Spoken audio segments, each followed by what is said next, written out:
നാട്ടിലൂടെ +2 വരെ പഠിച്ചിട്ടുണ്ട്. +2 പഠിച്ചു. അത് കഴിഞ്ഞിട്ട് എന്താ പുറത്തേക്ക് പോകാനുള്ള ഒരു സാഹചര്യം വന്നത്? സാഹചര്യം അങ്ങനെയാണല്ലോ, നമ്മള് +2 സ്കൂൾ ലൈഫിലൊക്കെ എന്തെങ്കിലും ഒരു സാഹചര്യം ആൾക്ക് വരുമല്ലോ. അപ്പൊ ആ ഒരു സാഹചര്യം ആ റൂട്ട് എടുത്തൊക്കെ പോയി. പിന്നെ വിചാരിച്ചു തിരിച്ചു വരണ്ട, പുറത്ത് കൂടാന്ന് വിചാരിച്ചു. അതായത് ഒളിച്ചോട്ടായിരുന്നു ഉദ്ദേശിച്ച സത്യത്തില്? ഡെഫിനറ്റ്ലി ഒളിച്ചോട്ടായിരുന്നു, അതിൽ ഡൗട്ടൊന്നും വേണ്ട. ഞങ്ങളിപ്പോ ഒളിച്ചോടാണെങ്കിൽ തൊട്ടപ്പുറത്തെ ജില്ലയോ? അല്ല, ഞാൻ അങ്ങനെ വിളിച്ചോടിയതല്ല. ഇപ്പൊ ശ്രീലങ്ക ആയതുകൊണ്ട് നമ്മുടെ ഡിസിഷൻ തെറ്റാണെങ്കിൽ പെട്ടെന്ന് തിരിച്ചു വരാമല്ലോ. അതായത് ഇവിടുന്ന് നമ്മുടെ സീ വേസ് ആണ് 33 കിലോമീറ്റർ ഉള്ളൂ. അപ്പോൾ ഫ്ലൈ ചെയ്യാനാണെങ്കിൽ 1 മണിക്കൂറേ ഉള്ളൂ, 50 മിനിറ്റ് എങ്ങാണ്ട്. അപ്പോൾ ഡിസിഷൻ തെറ്റാണെങ്കിൽ ആകെ 4000 രൂപ കൊടുത്ത് കഴിഞ്ഞാൽ തിരിച്ചു വരാം. അപ്പൊ അങ്ങനെ പോയി. പിന്നെ ഓക്കെ ആയി ഒറ്റയ്ക്ക് നിൽക്കാൻ. പിന്നെ വിചാരിച്ചു അവിടുന്ന് UK മാറാം, അങ്ങനെ മാറിയതാ. ശ്രീലങ്കയിൽ എന്താ പഠിച്ചേ അല്ലെങ്കിൽ എന്താ ചെയ്തോണ്ടിരുന്നത്? ശ്രീലങ്കയിൽ ഫ്രണ്ട് കൊണ്ട് പഠിച്ചതാ, അവനവിടെ പഠിക്കുകയായിരുന്നു. അപ്പൊ എന്നോട് പറഞ്ഞു നീ അങ്ങോട്ട് പോരെ, നമുക്ക് അവിടെ ചില്ലടിക്കാന്ന് പറഞ്ഞു. ഞാൻ അങ്ങോട്ട് പോയി. ഞാൻ വന്നിട്ട് ഒരു 8 ദിവസം കഴിഞ്ഞപ്പം ആശാൻ തിരിച്ചു വന്നു. ഞാൻ പിന്നെ അവിടെ പെട്ടുപോയി. പിന്നെ 2 കൊല്ലം അവിടെ തന്നെ പഠിച്ചത്. അവിടെ ഞാൻ കൺസ്ട്രക്ഷൻ സിവില് പഠിച്ചോണ്ടിരുന്നത്. അത് തന്നെ കണ്ടിന്യൂഷൻ UK-ലും. അത് കഴിഞ്ഞ് നമ്മൾ UK-ലെത്തി. UK-ല് എങ്ങനെയാ കോഴ്സ്? സെയിം കോഴ്സ് തന്നെ? സെയിം ക്വാണ്ടിറ്റി സർവേയിങ് എന്ന് പറയും. അതൊരു നമ്മുടെ ബിൽഡിംഗ്സിന്റെ ഒക്കെ ഒരു ക്വാണ്ടിറ്റി കാൽക്കുലേറ്റ് ചെയ്ത് കോസ്റ്റ് എസ്റ്റിമേഷൻ റൂട്ടാ.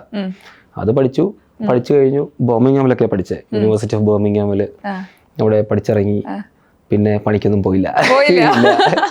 ഇപ്പൊ നമ്മൾ UK-ൽ പോകുന്ന എല്ലാവരും ഫിനാൻഷ്യലി സ്റ്റേബിൾ ആവാ, അല്ലെങ്കിൽ നമുക്ക് എപ്പോഴും നാട്ടിലെ കാട്ടി ഇപ്പൊ എല്ലാവരും UK-ലല്ലേ പുറത്തേക്കാണ് പോകുന്നത്.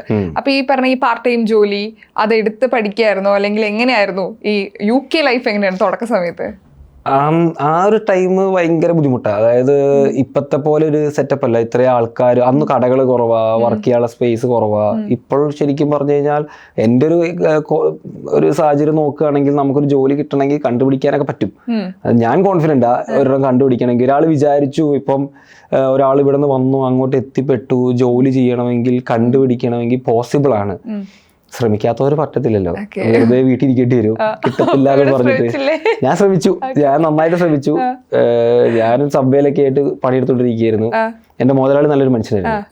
മുതലാളിയായിട്ട് നല്ല സപ്പോർട്ടൊക്കെ തന്ന് പഠിത്തമെല്ലാം കഴിഞ്ഞ് പിന്നെ ഞാൻ വിചാരിച്ചു ഇനി ഇത് ശരിയാകത്തില്ല, എന്തെങ്കിലും ഒന്ന് നമുക്ക് വർക്കൗട്ട് ചെയ്യാണ്ട് മുന്നോട്ട് പോകാൻ പറ്റത്തില്ല.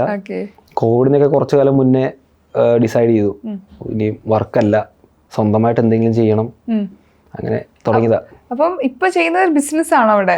ഇപ്പൊ ഞാൻ റിട്ടയർഡാ. വയസ്സായി? 28 വയസ്സിൽ റിട്ടയർഡ് ആയോ? ഇനിയിപ്പോ ചില്ലടിച്ച് നമ്മുടെ ഒരു ഫാം ഹൗസ് സെറ്റപ്പിൽ ഇങ്ങനെ ജീവിച്ചു പോകുന്ന ഒരു വൈബാണ്. ഒത്തിരി പേര് ഇങ്ങനെ ആഗ്രഹിക്കട്ടെ 28-ാം വയസ്സിൽ വൈബ് അടിച്ച് നടക്കുക, അല്ലെങ്കിൽ അധികം പ്രഷർ കാര്യങ്ങളൊന്നും തലക്ക് വെക്കാതെ. പ്രഷർ ഉണ്ട്, ഇല്ലാതെ പറയത്തില്ല. അപ്പം എല്ലാം മാനേജ് ചെയ്യുന്നത് ഓട്ടോമേറ്റഡാ. കമ്പനീസും ബിസിനസ് എല്ലാം ഓട്ടോമേറ്റഡാ, ആൾക്കാരും ഉണ്ട് മാനേജ് ചെയ്യാൻ. ഞാൻ അങ്ങനെ പോയി തലയിടത്തില്ല, അവര് കറക്റ്റായിട്ട് മാനേജ് ചെയ്തോളും എന്നുള്ളൊരു വിശ്വാസത്തിൽ ഞാൻ ജീവിച്ചു പോകുന്നു. എനിക്കിപ്പോ ഇഷ്ടപ്പെട്ട ഒരു രീതിയിലാണ് ഞാൻ പോകുന്നത്. അതാ പറഞ്ഞ കഷ്ടപ്പെട്ടാൽ മാത്രം ഇഷ്ടപ്പെട്ട രീതി പോകത്തുള്ളല്ലോ. അപ്പം കുറച്ചു കാലം കഷ്ടപ്പെട്ടു. അതെ.